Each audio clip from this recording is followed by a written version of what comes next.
The mall was bright and festive that December afternoon, with garlands strung from the railings and children laughing near a fake snow machine. But 17-year-old Emily James couldn't breathe.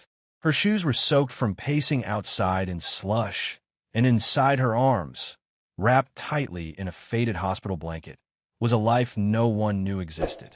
Her baby boy, just 2 days old, slept without a sound, unaware of the trembling heartbeat against his skin. Emily had named him Daniel, not aloud, never on paper, but in her head where no one could strip her of that right. She had no birth certificate, no father beside her, no plan. Only a growing terror that her secret would be discovered, and she'd be forced to explain how she'd hidden an entire pregnancy in oversized hoodies and silence under her devout, church-going parents' roof. She told them she had stomach cramps from stress. She vomited every morning and blamed bad cafeteria food. She did everything to hide the growing weight in her belly, even as guilt choked her. And now, standing beside a garland-wrapped railing on the second floor of the Riverbrook Mall, her arms aching from holding Daniel, she realized she had reached the end.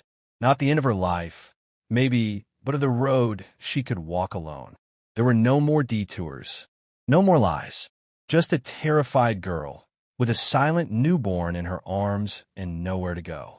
She wandered the food court, pretending to browse, scanning faces like she was looking for a lost friend. Her eyes searched not for help, but for a sign, a feeling, a face that said, safe. For an hour she lingered, whispering to her baby that she was sorry, so sorry, that she loved him more than anything. You deserve a mom, she said, not a kid playing pretend. Her cheeks burned with the shame of being 16 when it happened. Her first boyfriend, her first kiss, the first time he touched her. He was long gone by the time she saw the second pink line on that stick. And by the time her water broke in the bathtub 2 nights ago, she was alone in a locked bathroom, praying the pain would end quickly. She never went to a hospital. She cut the cord herself, Googled every step, used a flashlight, a pair of kitchen scissors, and a torn bedsheet. And now, walking through that mall with Daniel swaddled to her chest, her body sore and her mind breaking, Emily knew she wasn't strong enough to raise a baby. Not in a world where her father would throw her out. Not in a town that would call her names and worse. Not without food, a job, a home, or even a future. But maybe someone else could be. Maybe if she picked right, she could still give him a chance. Then she saw her. A woman, late 30s maybe, wearing nurse's scrubs beneath a wool coat, walking near the department store entrance. She had short auburn hair tucked behind her ears, a soft face, and a bag with baby toys hanging from it. She wasn't rushing. She didn't look angry. She smiled at child in passing. And for some reason, Emily's legs moved toward her like they weren't her own. Her chest tightened. Her ears rang. She stood in front of the woman before she could stop herself and said, "Please, please just listen to me. I know this sounds insane, but can you take him?" The woman froze. Her eyes dropped to the bundle in Emily's arms. "What?" she whispered, blinking. I don't," but Emily's words came fast, too fast. "He's healthy. I can't keep him. No one knows.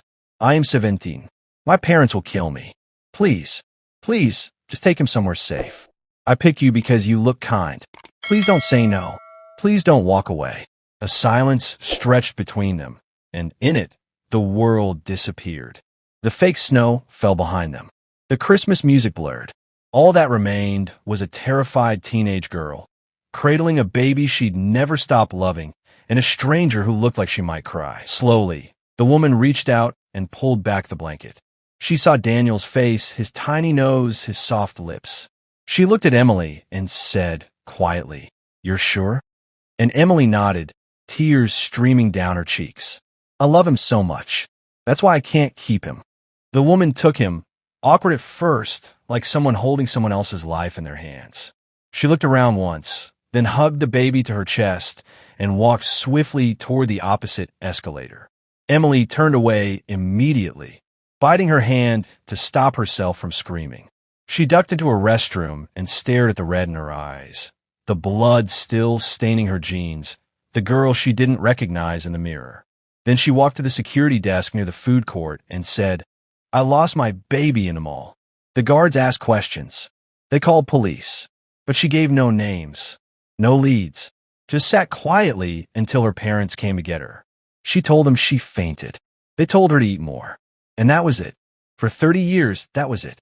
She finished school, moved cities, became a nurse, maybe to pay forward the grace that woman gave her, or maybe to punish herself by staying close to newborns she'd never get to keep. Every birthday, she lit a candle and imagined what he looked like now. Did he walk yet? Did he have a name she'd never hear? Was he happy? Did he hate her? At night, she'd wake in a sweat from dreams where he cried out, "Mom." But she couldn't find him in the crowd. The guilt didn't fade. It hardened, built walls. She never told anyone. Not her roommate. Not her therapist. Not even herself. Not really. She buried it like an old scar under the skin, until one day, her own heart betrayed her. It began with tightness in her chest, dizzy spells, numbness down her left arm. She brushed it off for weeks until she collapsed while changing in Fort Work. They ran tests, an echo, a CT. Then the diagnosis came, severe valve degeneration. Her heart was failing. Her nurse practitioner spoke gently but clearly. "Emily, you'll need open heart surgery. Soon." She laughed bitterly after he left. Of course this is how it ends. Alone in a hospital room, with no family and no one to tell her story to. But then the door opened again. A new voice, confident, young. "Emily Sagon James. Ome Doctor Marcus Hale. I'll be your surgeon." And when Emily turned and saw his face, his sharp jawline, the familiar tilt of his brow, the small scar on his cheek, her breath caught. The world blurred. The room spun. Because even though it had been 30 years, and she'd only seen him for 2 days, she knew she knew. Please subscribe this channel and leave a comment. For a moment, Emily thought she was dreaming. Her body was numb from the diagnosis, her mind still spinning from the word surgery. And then in walked this young man, clean-cut, sharply dressed in a white coat, stethoscope swinging at his neck, clipboard in hand. Asterisk, Dr. Marcus Hale, asterisk. The name meant nothing to her at first, but the face. Asterisk, the face didn't lie, asterisk. Her breath caught as soon as their eyes met. There was something in his bone structure, the way his brow furrowed gently when he smiled politely, the shape of his lips, his soft, almond-colored eyes. Asterisk, her eyes, asterisk. He had her eyes, but not just her eyes. There was something deeper, more inexplicable, that twisted inside her when he looked at her, like an echo from a life she had buried so deep it no longer had a language. "Ms. James," he said, checking his notes. "You're here for mitral valve replacement?" She nodded, her mouth dry. "Yes," she whispered. She couldn't look directly at him for too long. Every time she did, it was like looking into the face of a ghost she had once held against her heart. He didn't recognize her. Of course not. How could he? He had been 2 days old when she gave him away. And yet, when he looked at her again while reviewing the monitor data, he paused. "Have we met?" he asked casually, flipping through pages. Emily's throat tightened. Her hands gripped the blanket over her lap. "No," she said, "I don't think so." But the way her voice cracked betrayed something raw beneath the words. That night, she didn't sleep. She lay awake in the hospital bed, the heart monitor humming a slow, mechanical lullaby, her fingers tracing the edges of her hospital bracelet, the sterile air pressing heavy on her chest. How many times had she imagined what he'd look like? Thousands. Once, she thought he'd be a teacher. Another time, an artist. Sometimes she pictured him as a father himself, with children and a dog and a wife who called him Daniel, because that was the name she gave him in her mind. She never imagined this. A heart surgeon. A man with hands that now held lives in the balance, just like hers once had. And now, unbelievably, he would be operating on her heart. He would literally hold her heart in his hands. And he had no idea that he had already once been her heart. She stared at the ceiling, the guilt rising like bile. 30 years of silence. 30 years of never telling a soul. Not even her therapist. Not the friend who once asked why she never celebrated her birthday. Not the man she once dated who wanted children. She kept it locked away in a quiet corner of her memory where time never moved, where she was forever 17 in a mall, whispering, "I love you," into a tiny ear she never kissed again. Her life had moved on, but that corner never aged. In the morning, she asked the nurse if Dr. Hale would be in again before the surgery. The nurse nodded. He always checks on his patients himself. He's unusually kind that way. Emily smiled faintly, but her mind was racing. She had to know. She couldn't ask directly, not without risking everything. But maybe he'd say something. When Marcus returned later that morning, he sat beside her bed, chart in hand, and smiled. "Vitals are stable. You're strong. We'll be in good shape tomorrow." Emily nodded, pretending to listen, but her hands were shaking. Then, like it was nothing, he said it. "I'm from here, actually. Born nearby. I was adopted, though. Found at a mall, believe it or not." He chuckled, unaware of the storm now tearing through her ribcage. Emily blinked. "At a mall?" she asked, voice nearly gone. "Yeah," he said. "Weird, right? My mom, my adoptive mom, used to say it was fate. Said some teenage girl handed me to her and vanished into the crowd. No note, no ID, just a baby in a blanket." Emily's mouth opened, then closed again. Her brain flooded with images. The cold tile floor of the restroom. The stranger's soft smile. The whisper, "Please. Please take him." Her entire chest felt like it was caving in. She clutched the railing of the bed, trying to breathe quietly. "I'm sorry," she said after a moment. "It's just that's a lot to carry." He nodded. "Sometimes I wonder who she was." "The girl. My birth mother.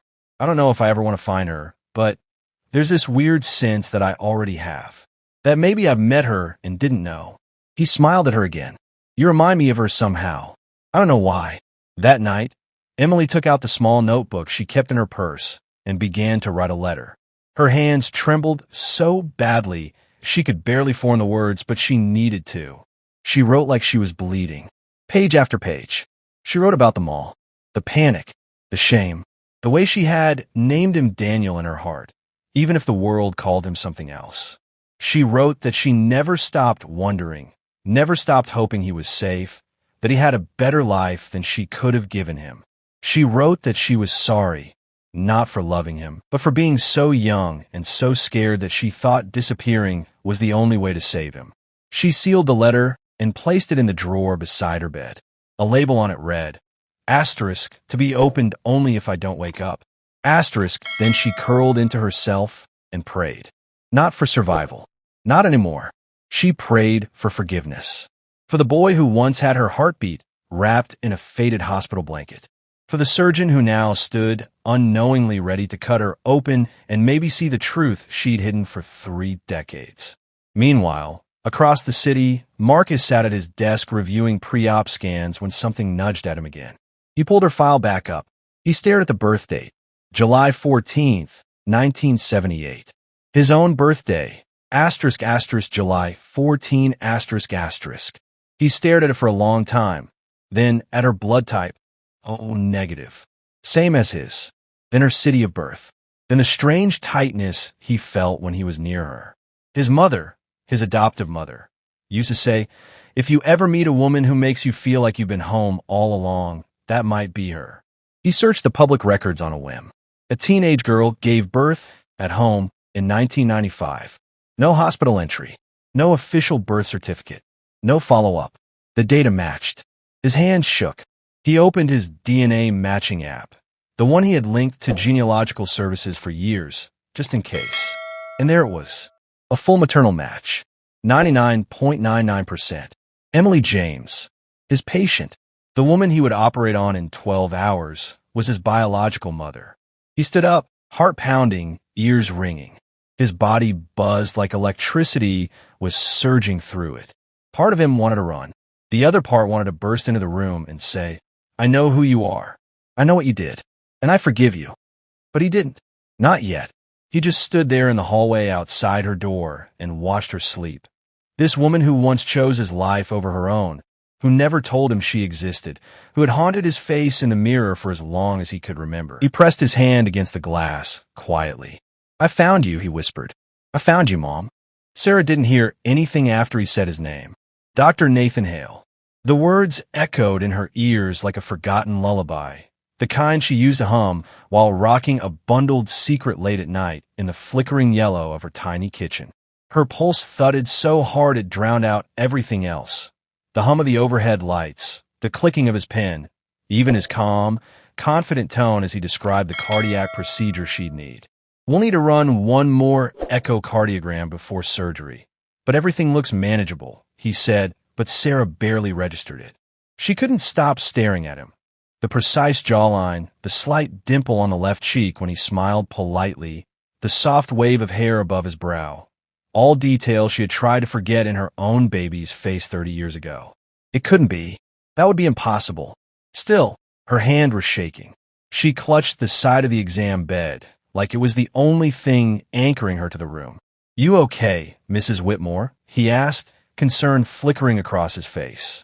Her nod was slow and robotic, the kind you give when you're terrified that the truth is peeking through the cracks. Just a little nervous, she murmured, her voice a dry whisper. Nathan smiled again, gently, and placed a reassuring hand on her shoulder. That's normal, but I've done this procedure hundreds of times. You're in good hands. Good hands. Those hands. Her eyes dropped to them. Strong, sure, surgical, and her breath caught. She had once swaddled tiny fingers just like those in a blanket and kissed each one before laying him down in a stranger's arms and walking away. It had been a blur of desperation, shame, and unbearable loss. She remembered the sound of her own footsteps fading into the mall's food court, the echoes of crying behind her, and the certainty that she would never forgive herself. But what if? What if this was him? No, that's ridiculous, she thought. Coincidence. It had to be coincidence. Except now her memories were tumbling forward like a collapsing dam. The day she gave birth alone in her bathroom.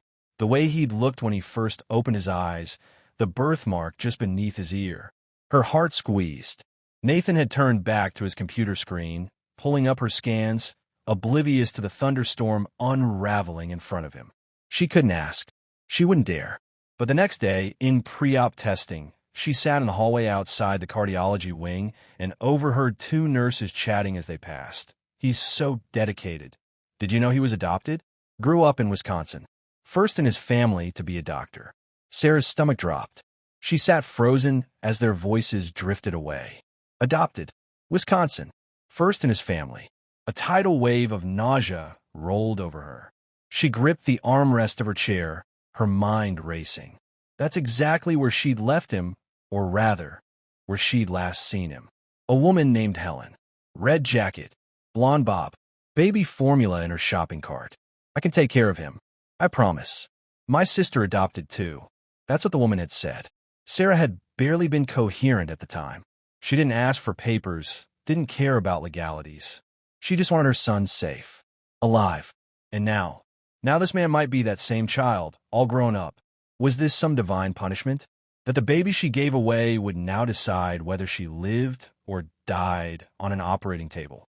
Or was it something else, some twisted kind of mercy? Sarah didn't sleep that night. She sat in her apartment, staring at the half-burned candle on her windowsill, clutching the only photo she'd ever taken of her baby.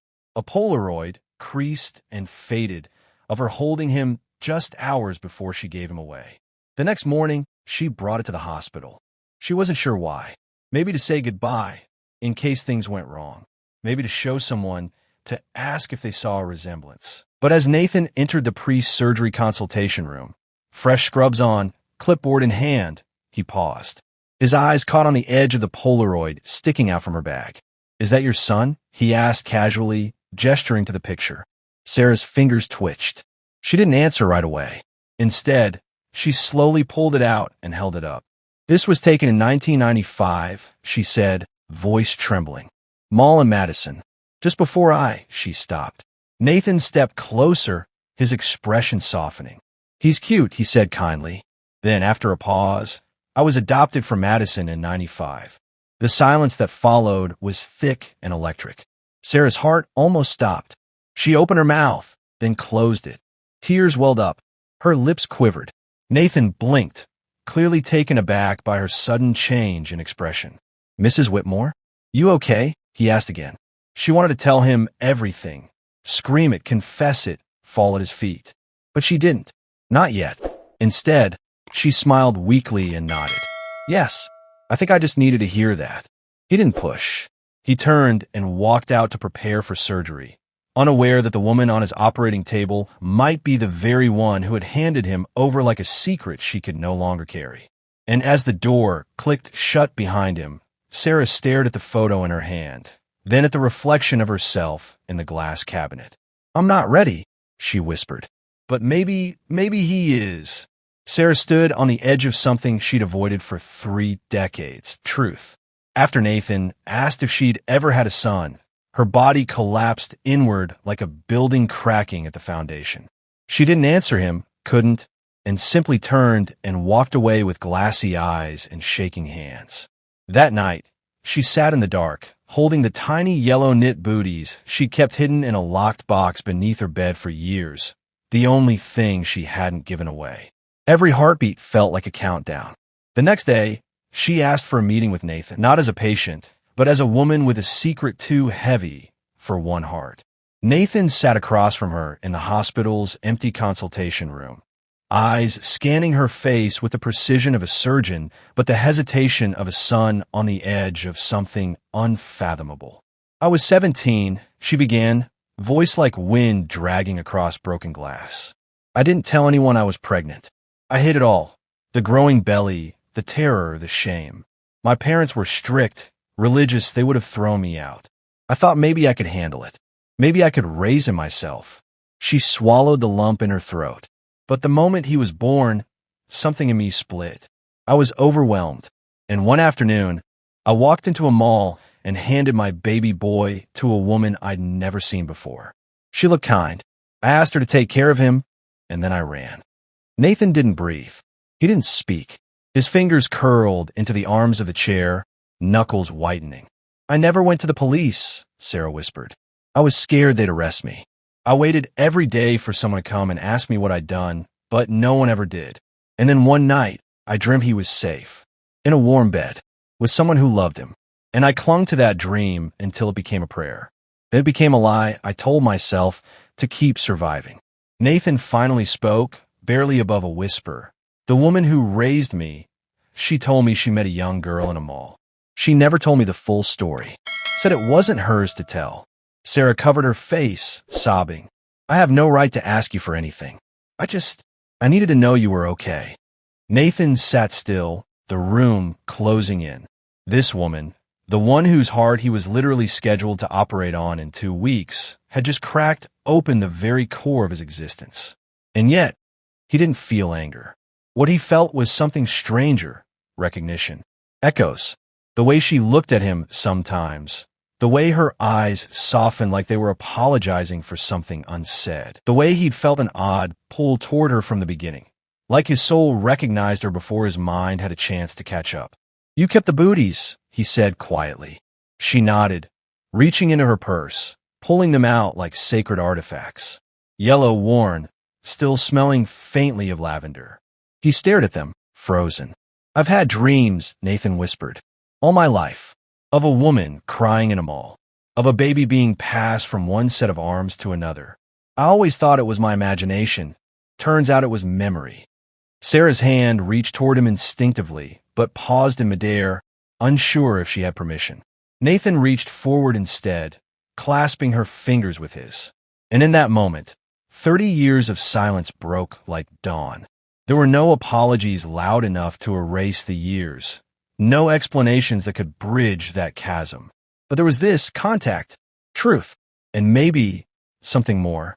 Over the next few days, Nathan tried to balance his professional duties with the emotional earthquake he was living through. He watched Sarah differently now, not just as a patient, but as a fractured piece of himself he'd never known was missing. He called his adoptive mother and, for the first time, asked for the whole story. She cried. She told him how she'd seen a terrified girl in the mall, how she knew that child needed love more than anything, and how she decided in that moment to change both of their lives. "She gave you up so you could survive," she said gently. I never told you because I was afraid it would hurt too much. Or maybe I was afraid it would hurt me. Nathan thanked her through tears. It doesn't hurt. It heals. Sarah, meanwhile, wrestled with guilt all over again. The thought of Nathan holding a scalpel, cutting open the heart that had failed her, terrified her. Not because she doubted his skill, but because she knew he'd be staring into the very organ that once beat for him alone. She considered canceling the surgery. She even packed a bag to disappear again. But something stopped her. A letter, handwritten, slipped under her apartment door. No name on the envelope. She opened it and read Nathan's words. Asterisk, you didn't abandon me. You saved me. Now let me do the same for you. Asterisk, she wept into that letter until it blurred. And then she unpacked the bag, folded the booties into her hospital pre-op bag, and waited for the day they'd be reunited not just through truth, but through the physical act of healing. Nathan stood in the surgical suite 2 weeks later, gloves on, team ready, monitors beeping in steady rhythm. He took one deep breath, stared at the heart monitor, and prepared to mend the heart that once gave him life. Please subscribe this channel and leave a comment. The morning of Sarah's surgery arrived with a coldness that clung to the hospital corridors, as if the building itself held its breath. Nathan hadn't slept the night before. He'd sat in the on-call room, staring at the wall, rotating her file in his hands like it was a loaded weapon. The woman lying in that operating room was his mother. Not just a patient, not just another name on the chart, but the ghost that had haunted every one of his birthdays, the silhouette behind every nightmare, the face he'd imagined 1,000 different ways while wondering why she had let him go. Now, he was about to cut open her chest.